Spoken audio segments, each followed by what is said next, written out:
Hello बच्चों, welcome to nursing. तो आज हम लोग देखेंगे रेस्पिरेशंस के बारे में। जैसा कि हमें पहले ही पता है कि प्लांट के द्वारा जो कार्बन का फिक्सेशन बाय रिडक्शन प्रोसेस होता है और उससे हमें ग्लूकोज का मॉलिक्यूल्स या कार्बोहाइड्रेट बोलते हैं, प्रोटीन बोल लीजिए, लेकिन एनर्जी के लिए हम मेनली कार्बोहाइड्रेट पे डिपेंड करते हैं।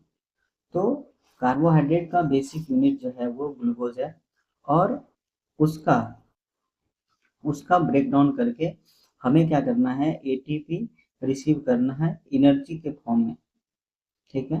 अब जो रेस्पिरेशन है वो एक तरह का ऑक्सीडेटिव प्रोसेस है जिसमें कि ग्लाइकोलिसिस, क्रेब्स साइकिल और ईटीएस हमें तीनों पढ़ना है। ठीक है।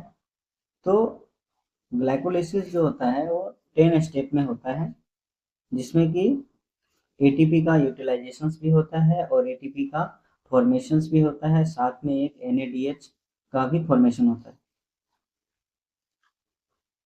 ठीक है।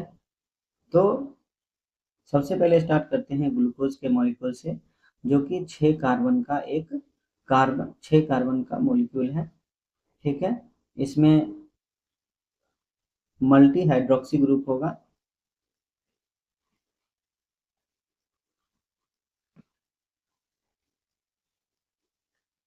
अब इसमें सबसे पहले एटीपी का क्या होता है, यूज होता है।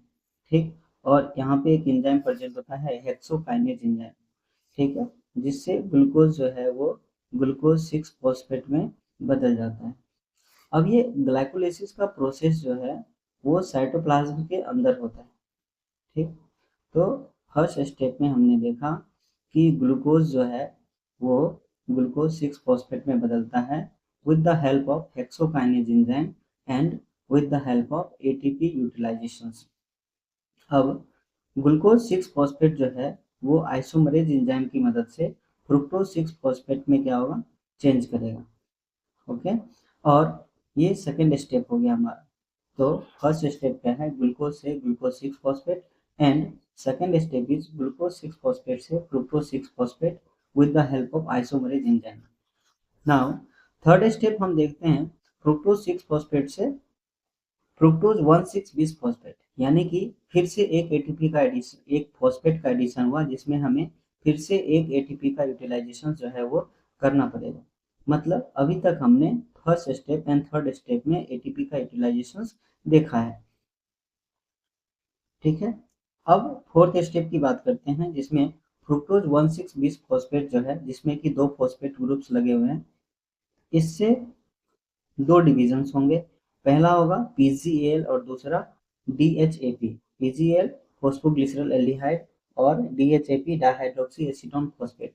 अब अभी तक जो भी पढ़ रहे थे, ग्लूकोज से ग्लूकोज 6 फॉस्फेट, ग्लूकोज 6 फॉस्फेट से फ्रुक्टोज 6 फॉस्फेट, है ना, फ्रुक्टोज 1,6-बिस फॉस्फेट, तो इन सभी में 6 कार्बन का कंपाउंड पाया गया।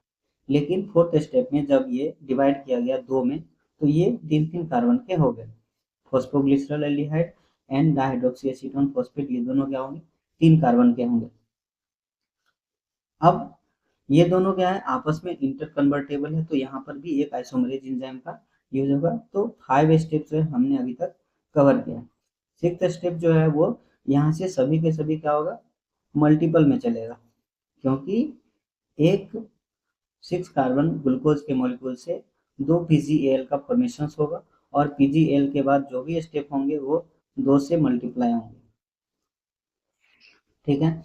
तो पीजीएल जो है इसमें हल्का सा ऑक्सीडेशन होता है और एक NADH के मॉलिक्यूल्स जो होते हैं वो NAD का मॉलिक्यूल जो है वो NADH प्लस H प्लस में क्या होता है, बदलता है, जिसमें कि H2 मॉलिक्यूल का एडिशन हो गया। तो इससे बनेगा 1,3-बिस फॉस्फोग्लिसरिक एसिड। ग्लिसरॉल एल्डिहाइड है, उसमें एडिशन किया हाइड्रोजन का, तो इससे बना 1,3-बिस फॉस्फोग्लिसरिक एसिड।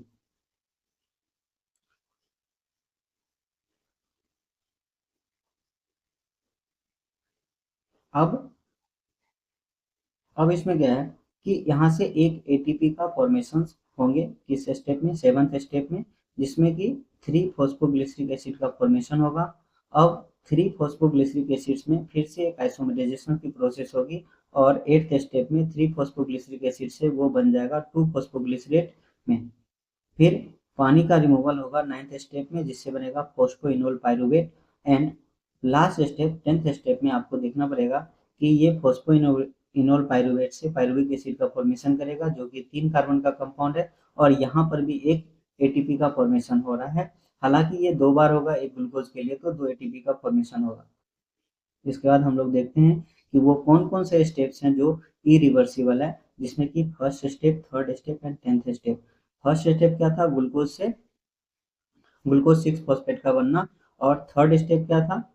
थर्ड स्टेप आपको यहाँ पे देखने को मिलेगा कि फ्रुक्टोज 6 फॉस्फेट से फ्रुक्टोज 1,6 बिस फॉस्फेट बनना। और 10th स्टेप जो है फॉस्फोइनोल पाइरुवेट से बनेगा पाइरुविक एसिड। तो ये 10th स्टेप है। तो ये तीनों के तीनों इरिवर्सिबल प्रोसेस है। अब देखते हैं कि एटीपी का यूज कहाँ कहाँ पे हुआ था। पहला स्टेप और तीसरे स्टेप में एटीपी का यूज हुआ, और 7th और 10th स्टेप में एटीपी जो है वो प्रोड्यूस हुआ है। तो पूरे के पूरे ग्लाइकोलिसिस में अगर हम देखते हैं चार्ट को, तो हमें क्या देखने को मिलता है कि नेट गेन ऑफ एटीपी हमें हुआ, और साथ में एक NADH के मॉलिक्यूल्स भी हमें देखने को मिले। एक एक साइकिल में एक NADH, यानी कि एक ग्लूकोज से जो है 2 NADH का फॉर्मेशन होगा। साथ में 4 एटीपी तो प्रोड्यूस हुआ और 2 एटीपी का लॉस हुआ। इस वजह से नेट गेन जो है वो 2 एटीपी का होगा।